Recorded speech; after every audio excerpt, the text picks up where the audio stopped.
Amazon just released their new e-reader, the Kindle 2, and right now it's clearly the leader in the e-reader market because it's supported by Amazon Store.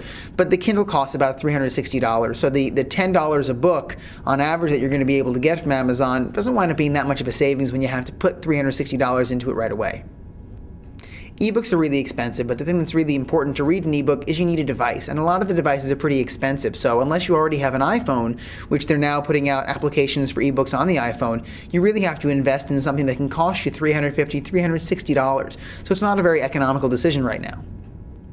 Amazon with their new Kindle 2 and their ebook store is clearly the leader in ebooks, but don't forget Sony and Google have just merged. Samsung is putting something out. There's 7 companies now who are either have ebooks on the market or are in beta testing to get one out in the next year. So there's a lot of things happening, and Bookswim is in a really terrific position because Netflix didn't sit down and say we are going to start selling computers or developing broadband network. They waited for companies bigger than they were to put a lot of money into it and said, okay, the technology's there, the resources are there, let's start getting movies out the door that way. And that's the terrific position in which Bookswim now finds itself. We're letting companies like Amazon, Google, Sony, Samsung put a lot of money into R&D, put a lot of money into marketing, and then when it's there, when the consumer market is ready to be reading ebooks as much as they're reading regular books, Bookswim's going to be right there, just like Netflix was there with downloading movies. We're going to be there to help people download books for temporary use for less of a price.